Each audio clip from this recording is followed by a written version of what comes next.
Hi, thanks for joining us for this. What would normally be I think, the last installment of videos for this chapter.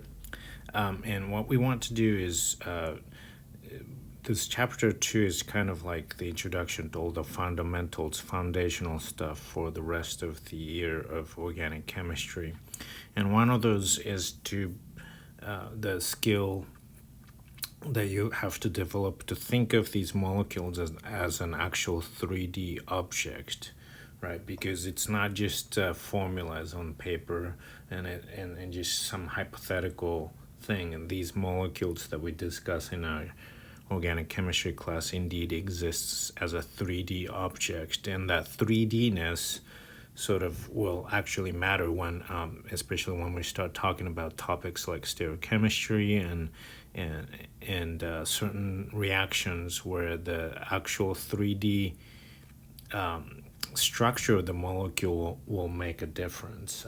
And so to get there, like, I think we need to be familiar with the concept of conformations, and so that's sort of the topic of this last video. But I'm actually planning on breaking this video up into two even smaller videos, just because of the importance of this topic and the sort of effort that you might need to put in to follow along for this last bit, conformational analysis. Usually in a video we go over 2 pages of notes, but for this one I think I'm just going to go through this first page. But just to introduce you to the idea of what a conformation is, that's the shape or the actual sort of collection of bond angles that a molecule takes. So for instance, if we have this 3-methylpentane, hopefully you could name that.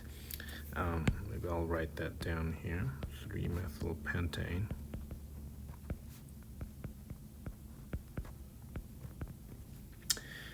And I want you to actually build a molecular model of this, and I'll show you how I might go about that during class time, but I want you to first try yourself. So the way you should do that is to connect 1, 2, 3, 4, 5 carbons in a row, and then the 6th one off the middle here, and each of those carbons should have 4 bonds total, right? So this carbon should have 3 hydrogen atoms attached to it. So if you have a typical molecular model kit that I'm recommending, these should be the black atoms, and then the hydrogen typically is given as a white, smaller atom. So there should be 3 white atoms attached to this, and 2 for this, and of course 1, 3 here, 2, and then 3 hydrogens there.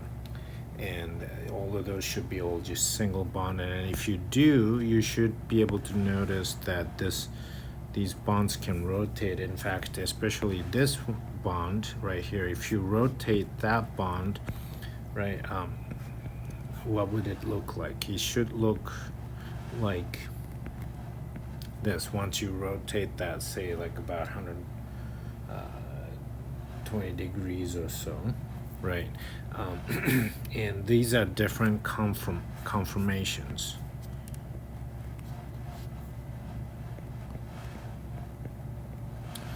And so these two structures could be called conformers of each other. In other words, conformational.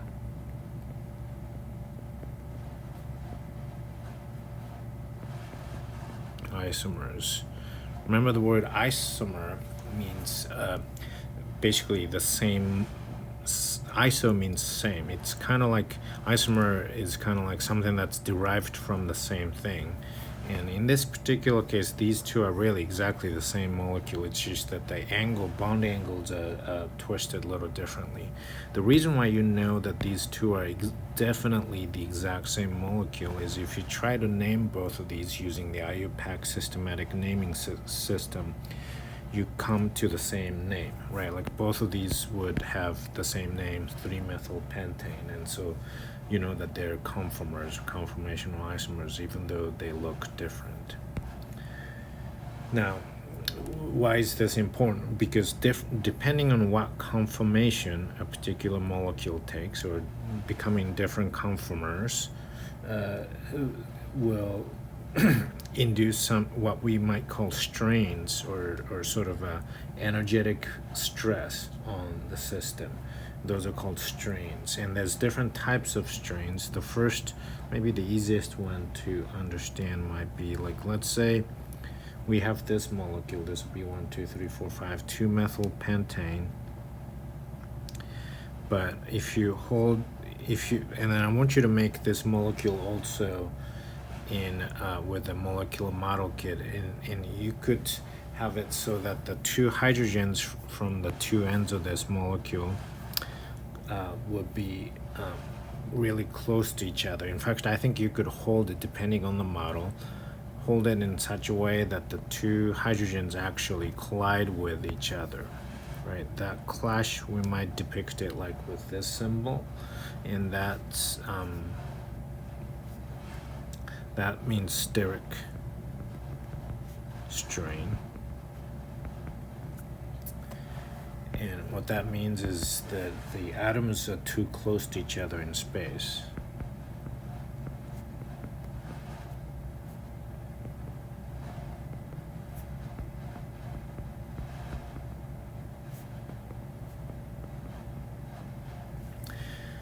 And then that would cause a strain, and as you can imagine, because in reality, right, like each atom is covered with a cloud of electrons, and then if those electrons get too close to each other, there'll be a steric strain, like repulsion, right? If the two atoms are too close together in space, that's called steric strain. Okay.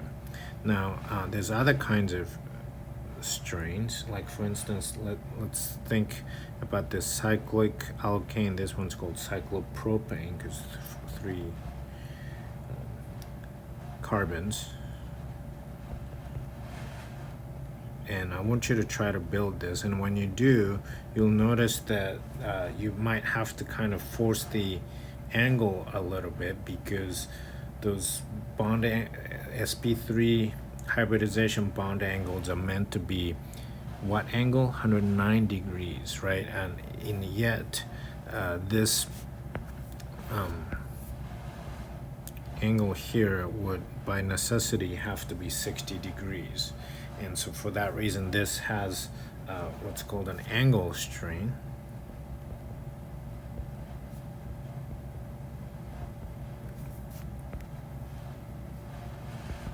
It's like bond angle deviating from the ideal.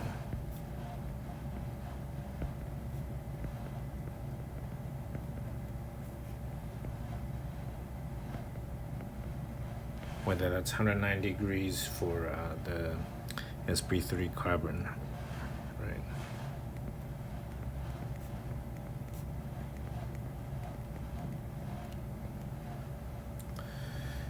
Now, and then there's the cyclopropane. Not only has that angle strain, but it also has this torsional strain, what we call torsional strain,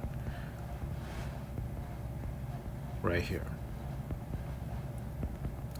And the easiest way to think about it is it's kind of similar to steric strain. And the steric strain is when two atoms are too close together. Torsional strain is when two bonds are eclipsed and too close together. Because remember, bonds are made of electrons, right? So if those electrons are too close together, that would cause a strain or some sort of repulsion. So that's torsional strain. Okay.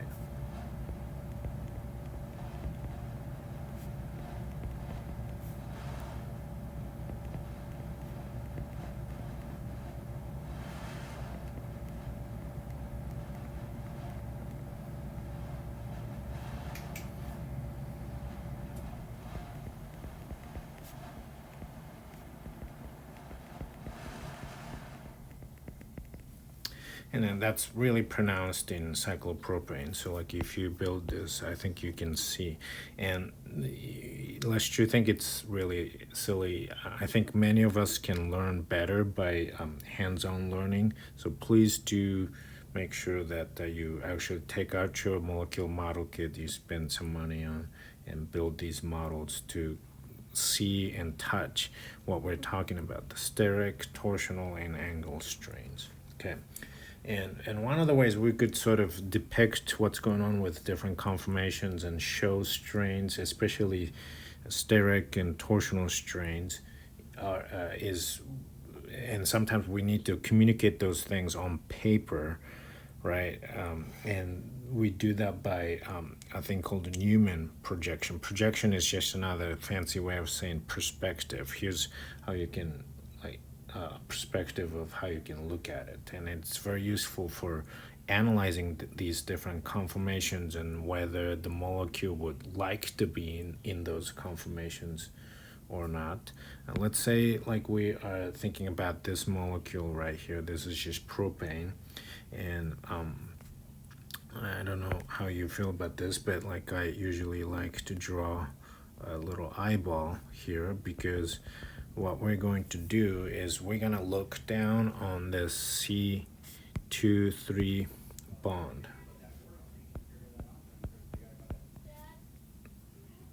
Okay, and we will draw the Newman projection when you're looking down on the C2-C3 bond. And so if you could pretend like you're this tiny, like Ant-Man little guy that can be the same size as a molecule, and you're looking down on this bond right here, right?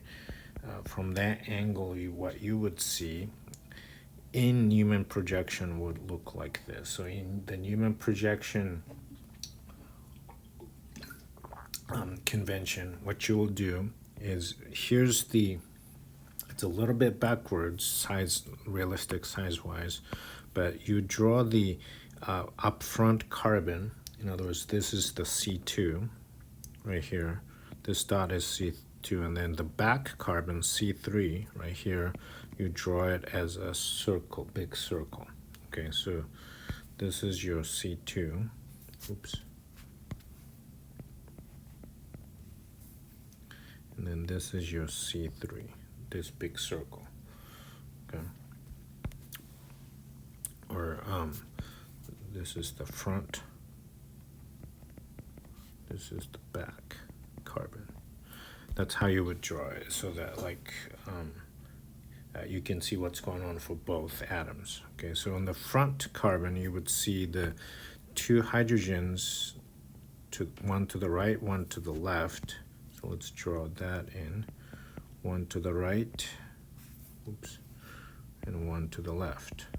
And then there's a methyl group that's pointing down from that angle. And again, this is something I want you to do with a molecular model kit. It's much easier to understand what we're talking about. And then on the back carbon, you would see the CH3 or methyl group sticking straight up. And then two hydrogens, again, to the sides at these angle. So I hope that makes sense to you. Now, if we were to rotate around the C2-C3 bond, say by 120 degrees, here's what you would see.